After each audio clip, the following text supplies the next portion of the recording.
I'm Stargate Pioneer. I'm Haley. And I'm Lauren from Legends of S.H.I.E.L.D., a podcast member of the Gonna Geek Network, just like the one you're listening to now. The opinions expressed are those of each individual. Check out all the other podcasts at GonnaGeekNetwork.com and get ready because geekiness begins in 3, 2, 1.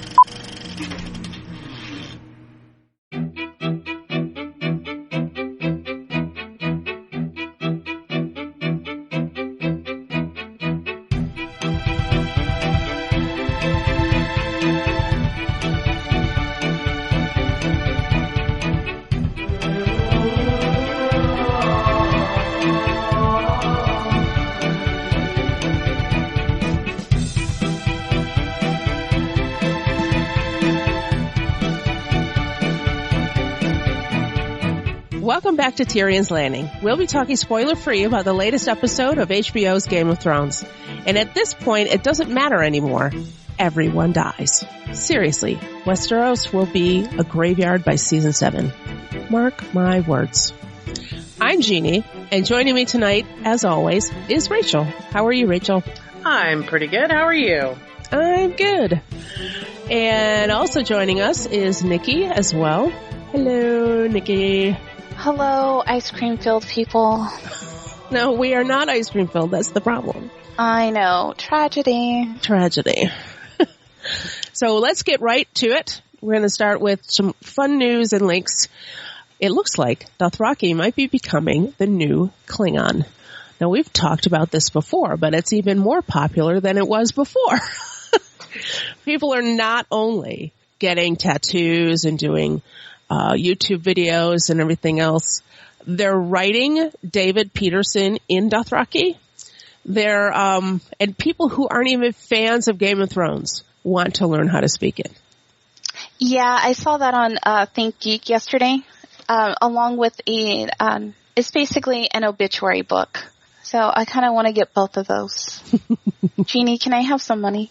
No. David Peterson also says that the rise of Dothraki has coincided with the slow demise of a certain other fake language. Pig Latin? No. The Na'vi language from Avatar. That everyone's talking about. But nobody cares about Avatar anymore, so. Did we ever? It was pretty popular for a while. Now, the Gizmodo did an article about whether or not the fantastical predators, how cool of a little phrase is that? The fantastical predators in Game of Thrones could actually exist. For the most part, they could, but not necessarily in the forms that they have them in. Like the dragons are a little too heavy, and there's problems with their tails. But the krakens, the manticores, the dire wolves. Well, dire wolves did exist at one point. Yeah, that's what I thought. Yeah, not quite as they have them in the books, right. But yeah. Yeah, like I said, most of these could exist, but they do not right now. Now, the most interesting thing is the White Walkers. Could they exist? But they're pretty sure they're just magical zombies. I kind of agree with them. But it's a fun article. And thirdly, Kevin James was recently on David Letterman, and he was teasing that there would be a Game of Thrones of Queens as a spin-off of Game of Thrones. Okay. They did a mock-up of a video, of a preview of it, and everything. It's quite entertaining. Oh, good grief. What did you find, Rachel? Well, a couple of the things that I found. The first thing, the composer for Game of Thrones, Ramin Djawadi, there was an article published in Vanity Fair Hollywood. Well, it's an interview basically with him discussing his process of writing the music and composing the music for Game of Thrones, and how he's still writing the music for the season or the episodes that we haven't seen yet. And because he writes after the scenes have been shot. And so he goes back through each scene and writes the music for the scene after it's already been filmed. And he said he basically watches each scene thousands of times just to get everything just perfect. Oh, So, wow. Yeah, it's a really cool article discussing like the artistic process of it. And apparently he is still working on episode 8 of this season at this point, which was kind of cool when you think about it, because it's still in post-production. Yeah. And then another article I found, which was in Bustle, was an interesting, what's the word I'm looking for? I guess, travel through history of Daenerys' costumes and how they've changed as her character has changed. So back in season 1, everything was filmy and innocent and very princessy. And then after her marriage, as she changed to a nomadic person, her costume changed to that of a nomad. And then in season 2, as she entered Karth and became much more regal again and had the strength of the city around her, her clothing became more regal. So it was just a really interesting look at how her costumes changed as she changed. And it goes all the way up until the current time, up through the last episode. Not this most recent episode, but the episode with the beheading? Yes, the unfortunate beheading. I have to say, I did like that white costume that she was wearing in that. Well, yeah, and what's really cool about that is they talk about how it's very dove-like. Like it has the cape on it, which is like wings, and the material itself is kind of very feathery. And so they're questioning is she trying to portray, or are the designers trying to portray a more softer look because she is becoming more hard, or are they like trying to make her above what's going on below, like the dove risen above the dirty masses below. So it's kind of a cool take on it. Cool. And then the last thing I found is Conan O'Brien, along with George R.R. Martin, created a video, and let me just read you the tagline. Gather round, kids. Game of Thrones is getting the Saturday morning cartoon treatment, complete with animated killing and nudity. George R.R. Martin presents Lil Thrones. I would get up on Saturday for that. It is hilarious. It's so funny. Yeah. I mean, it's just like a 2-minute little video that they created, but it's like the intro song, basically. And they do like this whole Brady Bunch theme. But the best part of it you got to see is Tyrion in fishnets. And high heels. Yeah. Doing this little, what did that dance be called? Like a cabaret kind of, what are the can, like a can dance? Yeah, kind of. Yeah. That's what he reminded me of. So that was what I found. What about you, Nikki? Well, there's somebody on the Daily Beast, somebody cruel, suggested that there be a Game of Thrones workout. It sounds exhausting. As they're talking about every time Tyrion, instead of taking a drink, when Tyrion takes a drink, you actually increase the incline by 2% or, 25 body weight squats. Whenever you see Sansa jump off the treadmill, do squats, jump back on. Oh my God, I would kill myself in the first 10 minutes trying to watch TV and then run on the treadmill. I do watch stuff while I'm on the treadmill, but I'm not jumping off and jumping back on and doing squats and shit. No way. Well, and I barely do squats now. I mean, I'm not going to do that with something I want to pay attention to either. I mean, when I'm on the treadmill, it's like, Dr. Shark Oz Tank or something. Heck no, not Dr. Oz. Why would you want to watch a quack? Because that's what's on at the gym. It's golf, Dr. Oz. That's why you bring a tablet with your own thing. Oh, I'm not very good at that. Have you not met me? The next thing that I found, it was on Forbes, and it was actually about how Game of Thrones is going after pirates with Nerf guns. That confused me, and they're not actually going after people with Nerf guns. That would actually be kind of awesome.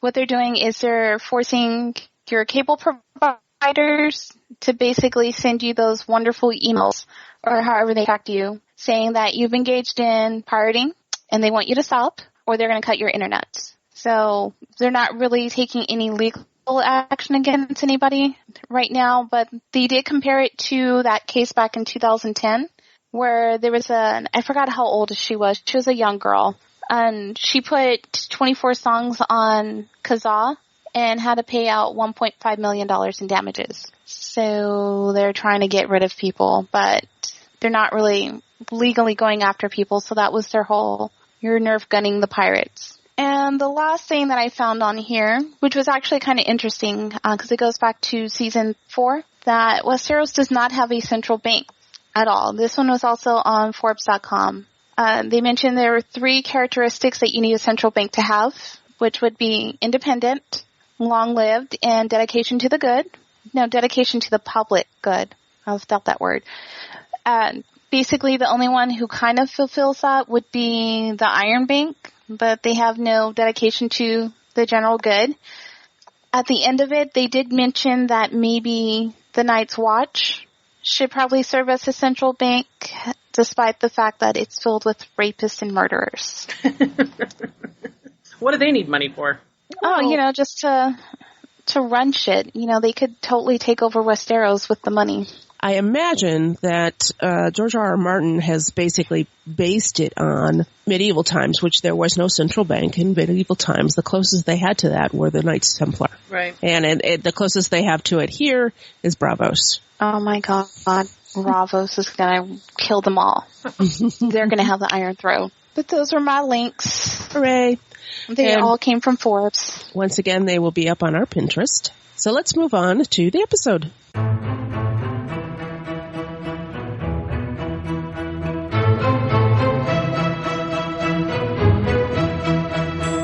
So this episode was called High Sparrow, directed by Mark Mylod. So we have a new director this time, but it's once again written by Dave and Dan. The title is referencing the High Sparrow, obviously, that we meet in the episode. The quote of the episode that we liked was, "Someone who inspires priests and whores, it's worth taking seriously."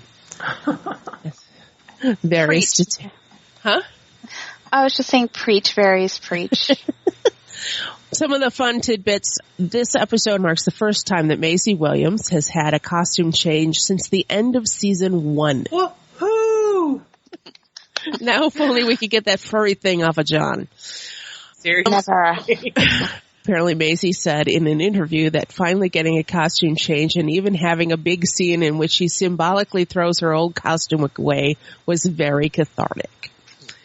And this episode also marks the first on-screen appearance of Volantis, making it the third of the free cities to appear on-screen after Pentos and Bravos. Say that 3 times fast. Yeah. And just as a side note, Volantis was not in the opening sequence.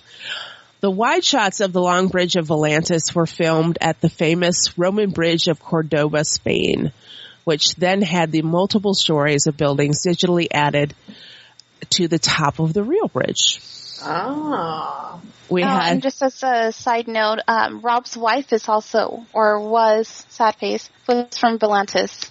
Oh, that's right, she was. Yeah. Okay. There were 4 deaths in this episode. Lord Megger Serwyn off-screen. Off-screen? What? Who cares about the off-screen deaths? So there were 2 deaths this episode. We technically saw their bodies. That's why I counted them. Oh. So the flayed people were Lord Medgar Serwyn and Lady Serwyn. Oh. And we had the despondent man in the House of Black and White and Lord Janis Slint. Yeah, nobody really counts that one. Let's start. Actually, I want to start with Bravos. Mainly because that's where the episode starts. So let's start with Bravos and in the House of Black and White.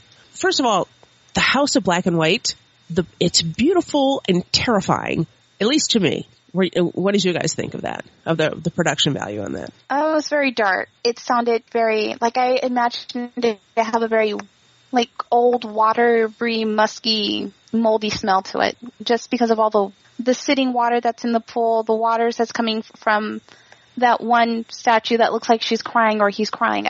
That's what I imagined, that it would smell old and moldy. The water that's in the pool is moving because the statue that's crying that's how the whole thing is moving. It's a fountain. So it's not old sitting water. I know, but that's what I imagine. I mean, it just, it looked gross, and I imagine it smelled gross. It made me think of like old medieval churches, especially with all the statues and then like the fires underneath them. Big fire pots down the stairs and stuff. Right. We got to see a pretty decent look at most of the 7, the faces of the 7. Were they all the 7? Because Arya mentioned the drowned god. She mentioned the drowned god and the stranger. Right. So actually, probably not all 7. We got to see some of the gods. I figured that they were, because the drowned god is the god of the Iron Islands. Yeah. So I thought they were all like the gods of death. That might be. Religion. That might be. Because he says that they're all one, there's only one god, just lots of different faces. Yeah, the many-faced god, because she'd never heard of that. So we saw the beginning of Arya's training, and am I the only one who started thinking of Mr. Miyagi and the Karate Kid? I've never seen that movie. We're going to move on from that. We're going to move on from that. Rachel, did you get that feeling? Yes. You know, they start making them do things that they don't know what it's for, but it's part of the training. Right. So, Nikki, if I said wax on, wax off, you wouldn't know what I was talking about. I'm supposing you're not talking about a Nicki Minaj song, so no. Well, they have their heads bowed in shame, y'all. Okay, moving on. I want to put this question to you all. Barring the books, we're not going to talk about what happens in the book because we don't know how close they're going to go to this. How do you think you really become no one? Based on what we've seen so far, how do you think that you really become no one? You give up your name and your possessions. Yeah, you disassociate yourself completely from who you were. Now, well, I don't think, because we see Arya doesn't give up her sword, so she still has that little piece left, so I don't think it's going to work out for her. Not in the way that it's supposed to, because I guess it goes back to what fake Jockin man was saying. Face Jockin. You know, yeah. That she's only there for herself. To a certain extent, she is. She's got nowhere else to go. And what did you think about the fact that she would not give up Needle? I felt like it was that last thread that she couldn't break. She gladly gets rid of the clothes, but the clothes meant nothing to her. Yeah. You know, the clothes were a disguise. Exactly. So she gives up that part of, you know, that disguise. She gives that away freely. But Needle is the one thing that is still Arya Stark. I think that if we compare her to Sansa had that doll for the longest time. Mm-hmm. So, and she wouldn't get rid of that because that was the last remaining piece of her family. Right. I agree with you. I think it is her last tie to everything that she's lost.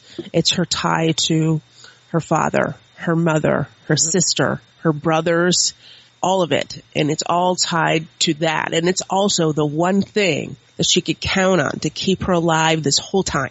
Well, she only used it a couple of times, though. Yes, but it was always there. Well, and it was made specifically for her. Right. Like it was crafted with her in mind. And, you know, it was that imparts a gift with something even more than just, you know, here, have a pretty t-shirt. Have a pretty doll that I picked up at the marketplace.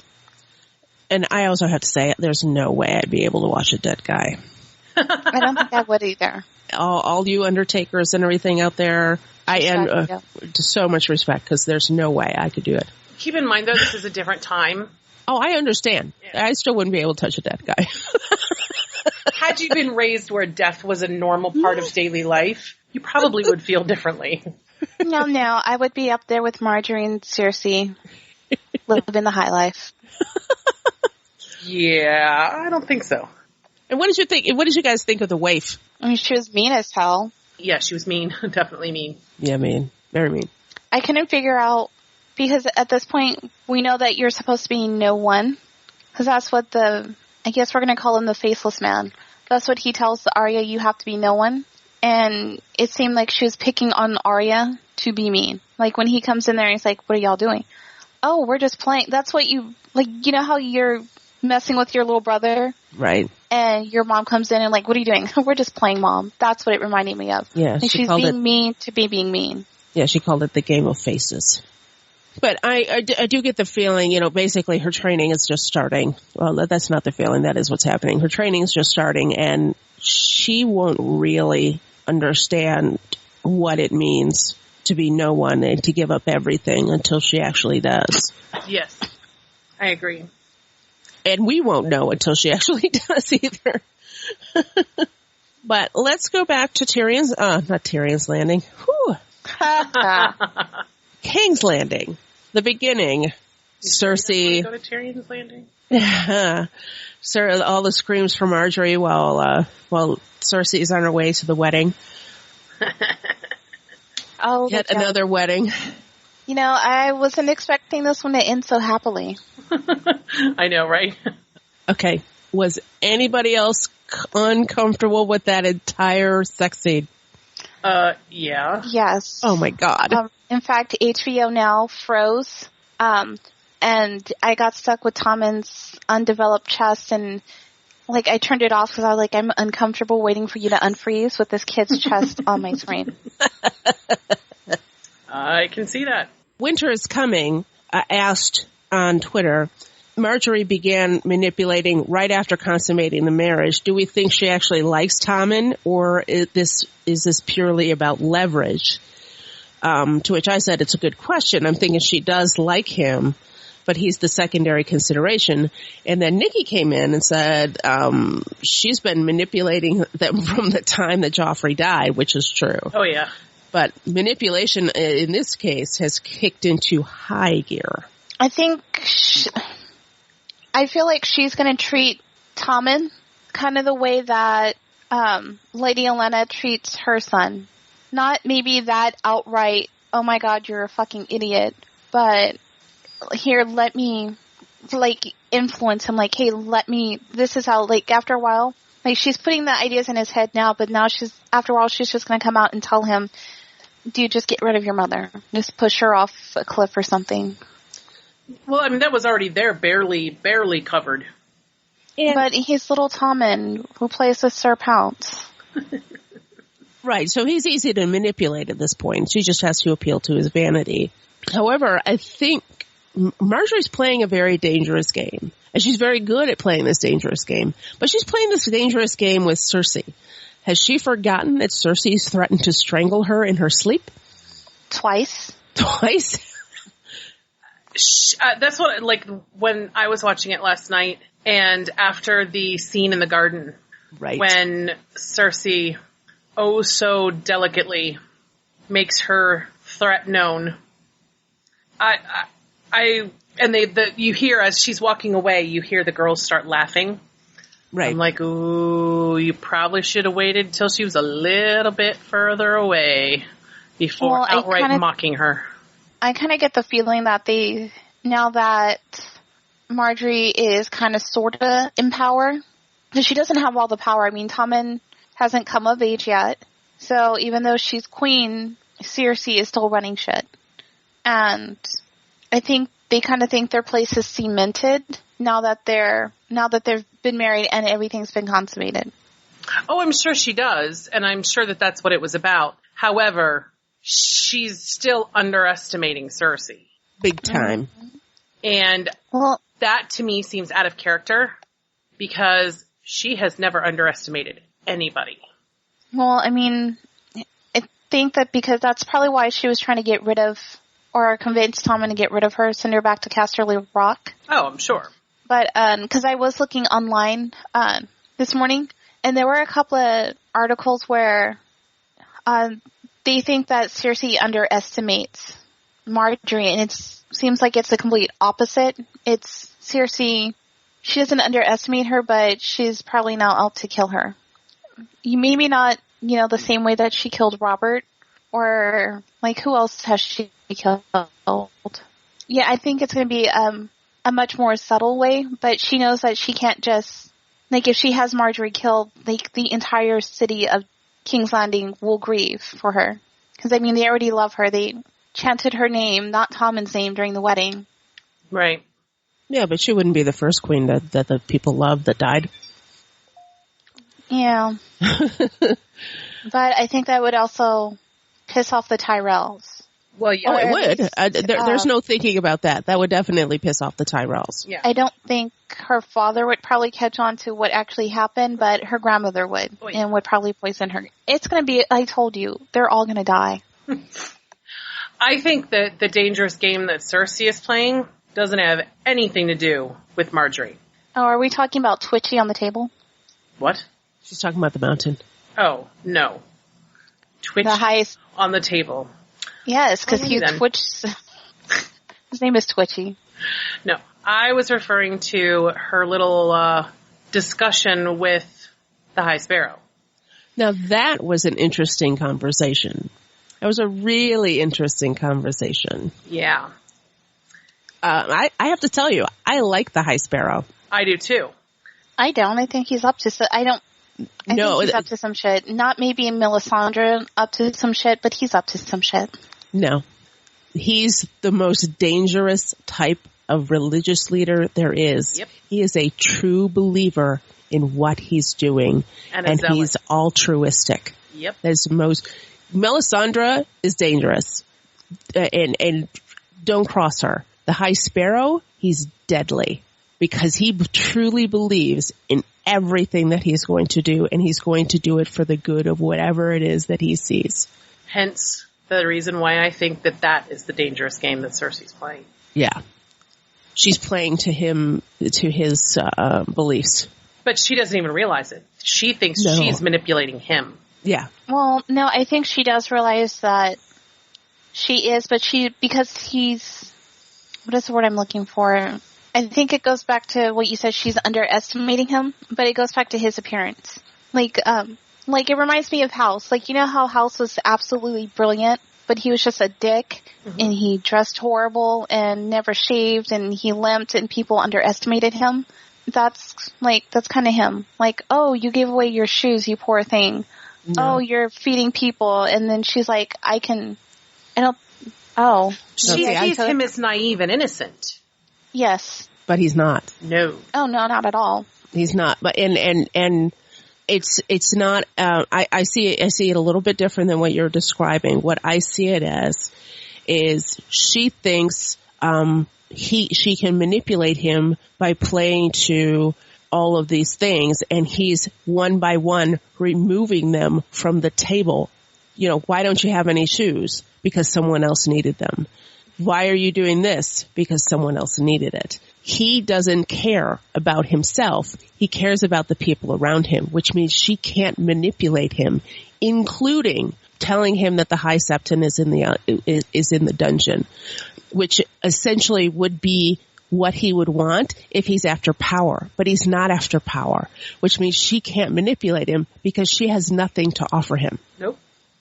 Well, and that's the most dangerous person she can even deal with because she has nothing, literally nothing to offer him.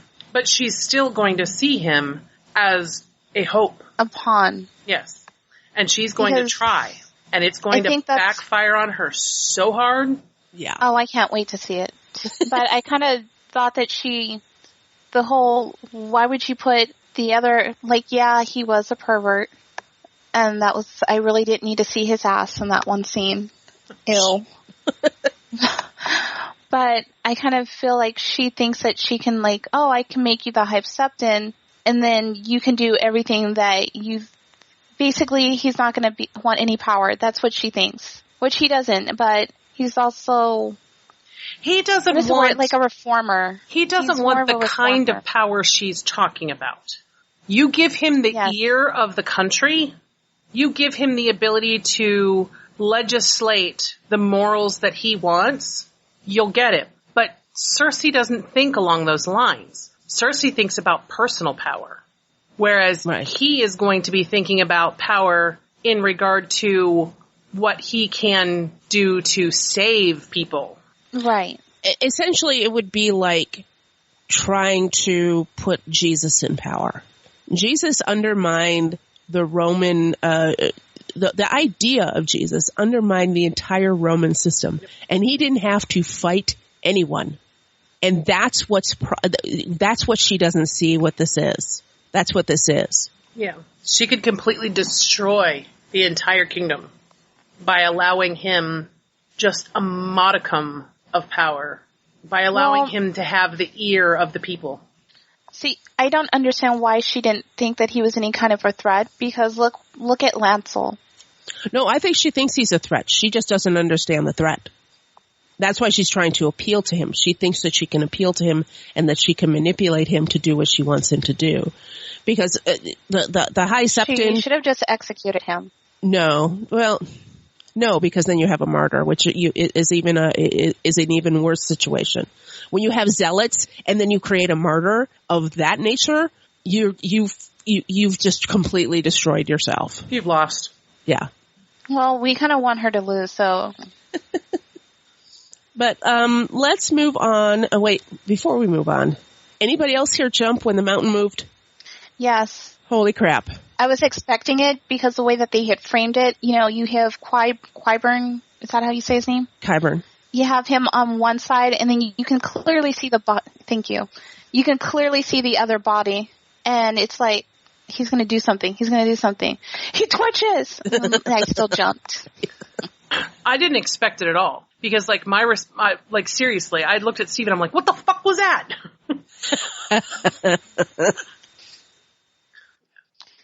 Good times. All right, so let's move on to the north. Aww. Seeing those flayed people was disturbing. Just a little bit. Then, of course, Theon notices that they have no genitals. That whole scene where Roose is explaining to Ramsay about the marriage proposal was so weird. Well, I was kind of, what is the word I'm looking for? Because at first I thought, you know, he's telling him, hey, we have to discuss something, and he's shoveling all that food in his face, just smacking away. That was disgusting. Right? And he's like, stop eating and listen. But he doesn't raise his voice, and I was like, ooh, you're about to get it. And then he's like, you're getting married. Like, what? What? That wasn't the announcement you expected. Right. No. Especially after he just berated him for using flaying as, you know, a political tool. Now, Ramsay is marrying Sansa. No. Do we think this is, how much danger do we think that Sansa is in? Oh, a hell's a lot. It depends. Because Steve has a theory, which I'm not sure how valid it is, but Steve has a theory that Littlefinger has no intention of actually letting this happen. That he's going to use it to set up Sansa back in the north, and that mysteriously, on the night before the wedding, Ramsay and Roose are going to be murdered in their beds. Ooh, Seriously. interesting. Well, would it really be mysterious considering that Ramsay goes around flaying people? Exactly. Right. So, now I did put this on our Facebook page, put this question on our Facebook page, and Dawn responded, that she thinks it's less than you think. Even dear sick Ramsay sees her value. She's more worried for the Boltons than Sansa. She's tougher than people think. Well, see, part of that is they kind of are changing Ramsay a little bit from we originally see him as this completely sick person that cuts off a person's genitals, flays them bit by bit, and then waves a sausage in their face. Like, look what I got. Until he has daddy issues. So part of me is like, well, maybe he will, love her, and then maybe part of it's like, oh, you're just another person for me to play with. I don't think it's a question of whether or not he's going to love her, because I don't think he's capable of it.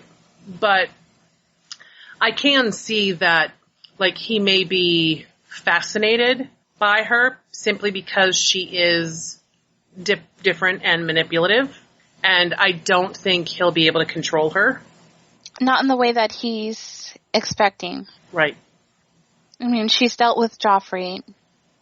I mean, how much... I kind of want to say that Sansa... What is the word I'm looking for? the way that she's getting into character right now, the way that she walked up to Roose Bolton and she kind of gave him like the evil eye for a minute before she smiled and curtsied and like, it's great to meet you before I kill you. Yeah, that was kind of weird. Well, I think she really didn't have a choice. No, she doesn't. I mean, you can suck it up and go with Littlefinger's unsaid plan, which I noticed, like, where's the plan in this? Like, he's like, we're gonna take revenge. And I'm like, are you gonna ask how, Sansa? Are you gonna ask how that revenge is gonna take place? Yeah. I know everybody thinks that, like, she's really learning how to play the game. And I agree to a certain extent, but something about this whole situation makes me afraid that she is in way over her head. Right. And that's where... Well, Brienne is there to save her. Brienne's not there yet. No. Now, there was another question that was going around on Twitter last night regarding this storyline. Wanting to... The angry GOT fan... I love him. Wanting to know, can anyone explain what Littlefinger gains by handing over Sansa to the Boltons? The Default Prophet says that an alliance between the North and the Vale, sealed by marriage in a pacified North with a Stark in Winterfell. Well, he did mention that before. Like, remember when they were on top of I guess it was the wall, and he was like, remember the last time that the Vale teamed up with the North, and then they took it down, the biggest dynasty that the world has ever seen. Yeah. And then, of course, Roose is like, okay, whatever, keep walking, dude. Yeah, I don't believe that for a second from Baelish.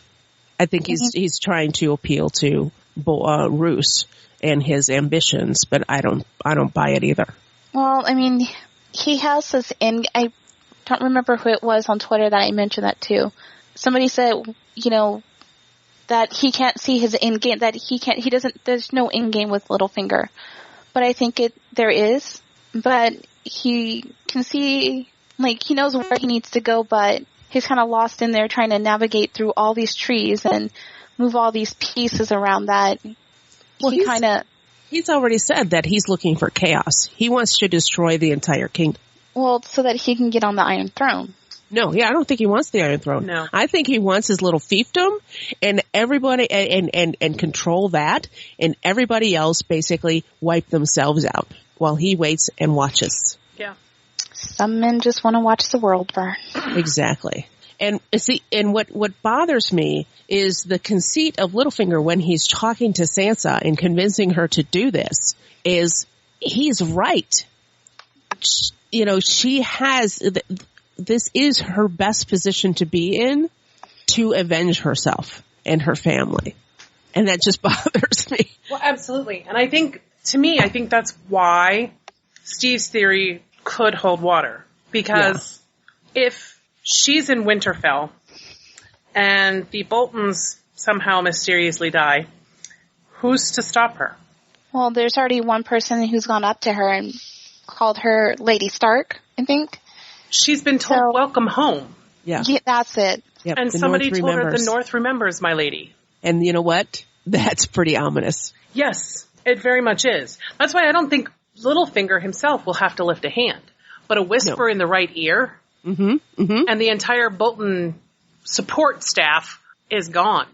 Well, I mean, you've already flayed 3 people in front of... And, I don't know how old the kid was, or if even was a kid. But you flayed one man because he refused, and then his brother for no other reason other than to teach the family a lesson, and the wife. And people, I think what goes back to Roose said, it's going to keep them in line now. But again, the North has a very long memory, like an elephant, and... Well, Roose is right. He's not going to hold the North like that. He's not going to hold the North at all like that. I know the way we haven't seen them yet, or if we even will, but you're not going to hold the Greyjoys in check with that. You're not going to hold the Freys in check with that. And those are 2 major factions in the North. Yep. Right. I mean, you have one of the wives, or not the wives, you have one of the, is she a daughter, granddaughter? Yeah. Walda? You have one of his many either children or grandchildren. And he doesn't give a shit about him. No, he just, remember, Catelyn, I'll slit your wife's throat. Okay, I'll get another wife next week. Exactly. Now, I have another question for you guys. I didn't do it. What happens when Sansa recognizes Theon? I think he's going to flip out. Well, part of that, I think, is going to be very interesting because does she know that Theon is responsible, quote unquote, responsible for what happened to her family? I think she will figure it out. I think probably the staff of Winterfell, the ones who actually remember, very true, will probably tell her. And then that's probably when she'll probably feel pity for him before you tell me, like, oh yeah, he's Theon the Turncloak. And explain why he's called that. Mm-hmm. I also think there's a very real possibility that she breaks his programming. And then what happens? Yeah. Because she is his tie to essentially the most happy time of his entire life. Yeah, he was a hostage, but he was treated with respect. And it's the only time he's ever been treated with respect. Yeah, because his father sure as hell didn't do so. Well, and then like he mentioned, I think, what was it, season 2 or 3? Where he's like, I was a kid and you just gave me up. Like that stuck with him the entire time. Like yep. You sent me off somewhere else. And when he assimilated, you get mad that he did what he had to survive. Right. Okay, and let's talk about Pod and Brienne for just a moment. I am so glad. I'm so glad that they put in the Brienne the Beauty story. Me too. That was such a powerful story from the books. It made me want to weep. Right? It did get a little dusty when I was listening. Like these bastards. And now she's going to teach Pod how to be a true knight and actually ride a horse. Well, Steve and I looked at each other when he said to her, when she said, well, I guess then I better get started teaching you how to fight. And he told her that she was the best, that was good because she was the best fighter he ever saw. And Steve and I looked at each other. That is the best thing you could have said in that moment. Yeah. Yep. Pod, you're getting a silver tongue to go along with that skill in the sack, apparently. He spent enough time around Tyrion. He should have some kind of skill. This is true. All right, so let's talk about the wall. Do you guys think that Jon's honor will be a help for him or a hindrance? Oh, it's going to be a hindrance. Will he follow in the steps of his father and his brother and get himself killed because of his honor? Or will it actually help him? So far, though, we've always seen Jon bend when he needs to. Yeah. Well, I think he's probably come a long way. Because remember at the very first, when they first went out to Craster's Keep, and he told Mormont, like, hey, he's taking his kid or his sons into the woods. And he's like, yeah, I know. And he was like, well, what the hell, man? And, like, I don't think Jon would allow something like that to happen. Even though he probably, like, Mormont did it because without that keep there, they would have never gotten the help that they needed. Like, right. In between where they were supposed to go and where they needed to be. So I think it's going to be a hindrance. I mean, just out of past Stark experience. I mean, the only Starks who, so far, the only Starks who have been who, I don't want to say you've thrown away their honor, but kind of put it aside when they needed to and are still alive are the girls. I don't know. I just have this, like, in my mind, and I mean, like, think about when Jon was with the wildlings. He did what he had to do with them. Yeah. He did what he had to do to survive in their world. And a lot of those things were things that he would have not done in his own world if he were Ned Stark and lived completely by his honor. I think the only thing that would have been different was Ygritte. Because remember when they went to go kill that one guy just so that they could take his horses? And Jon was like, fuck this shit, and took them out. I mean, he could have gone a little bit further with them if he had just let them do what they. But that was back on this side of the wall. No, it's when they climbed over the wall, remember? Yeah, that's what I'm saying. That was back on this side of the wall. Right. Yes, I don't think that I'm just going by past dark experience. He's going to die. I know what you're saying. I just think that Jon is not as rigid as Ned was. And I think that's going to serve him well. However, I think he'll probably run into a few situations where his honor bites him in the ass. Okay. Pretty hard. And what did you think of that exchange with Davos? I like Davos. He seems to be for someone who's not, quotations, as educated as Stannis or as Selyse or even Cersei, he seems to have a much clearer head. Yeah.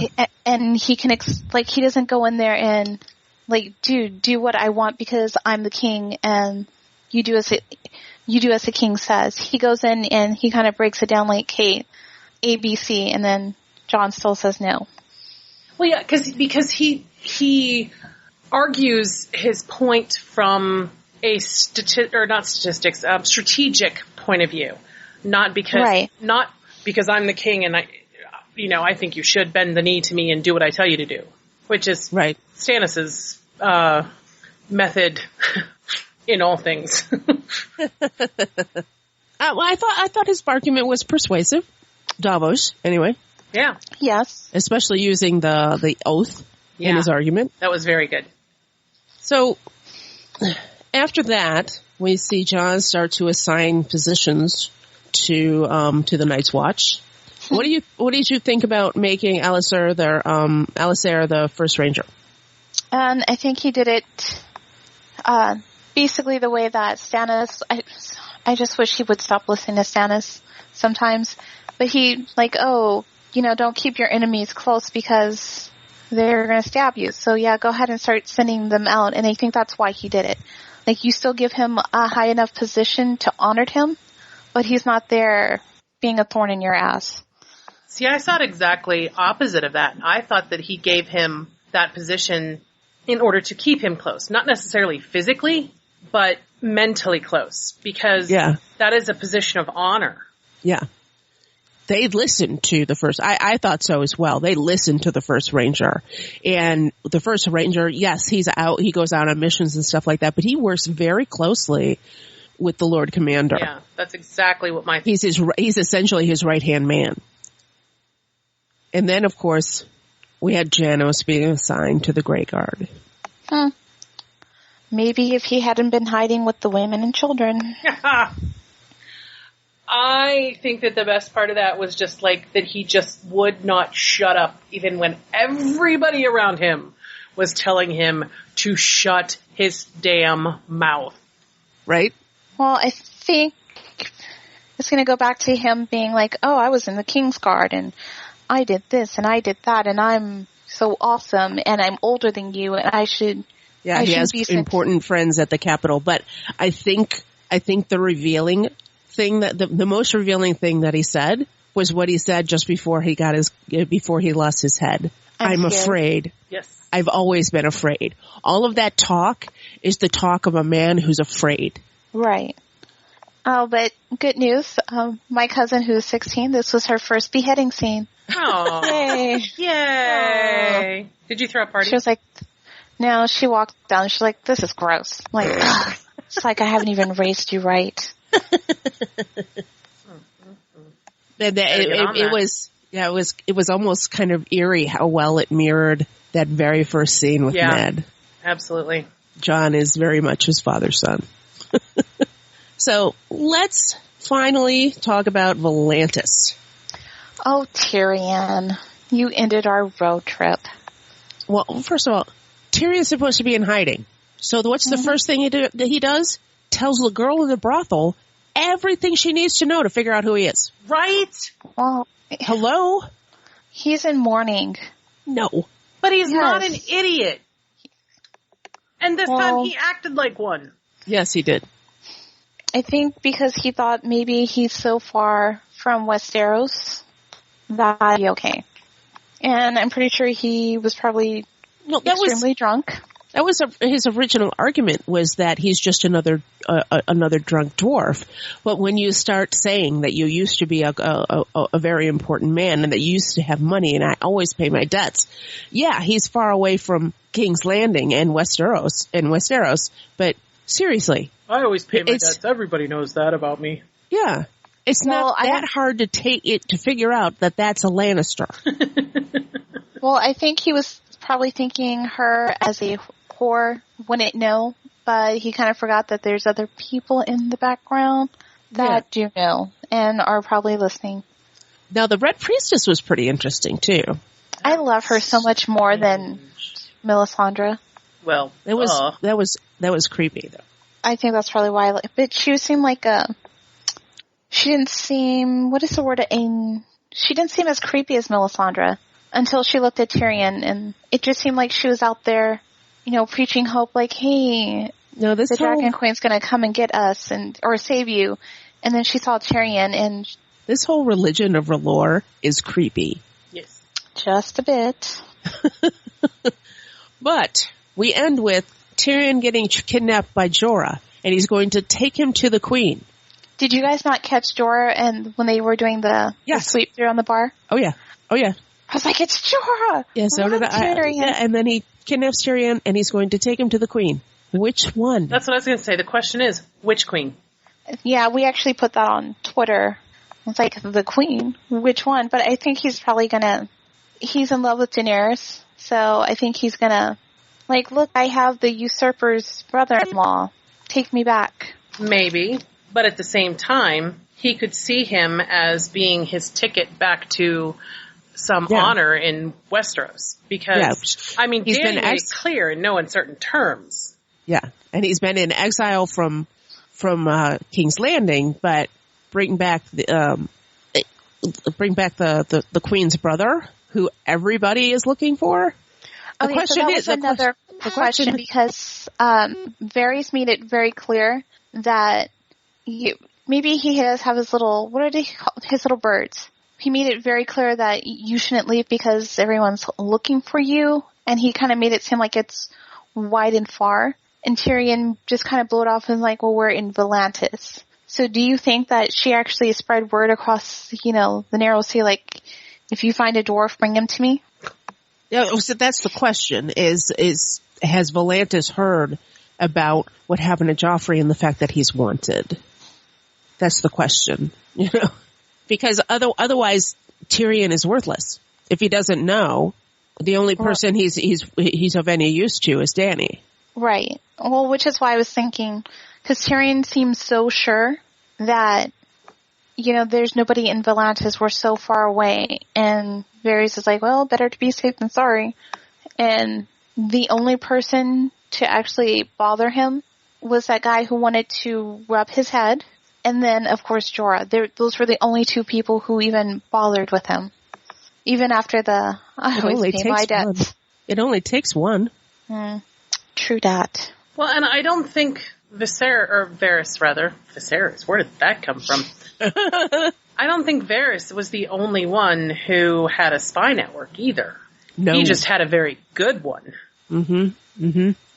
So I guess, Tyrion is in peril, and I guess we'll find out next week, maybe, where he's taking him. Yeah, I always assumed that it was going to be Daenerys because I figured, you're so far away from Westeros. She probably hasn't assumed that you were going to get on a boat and cross the sea yet. Because it's Cersei. She's drunk at 10 a.m. How did you like that little dig, by the way? Sorry, we don't have any wine for you, but it's a little early for us. The look that she got, you bitch. All right, well, that is the High Sparrow. And we here at Tyrion's Landing want to continue the conversation. You can reach us talk to us over on Facebook. We've been posting a lot of fun stuff that we've been finding, and we would love to talk more with the High Sparrow with you all. So get a hold of us or on Twitter. And we thank you for listening, and we will see you next time. Oh, don't forget we live tweet every Sunday. We do. We live tweet every Sunday. From now on until the show is ended. Yay! Bye, everybody.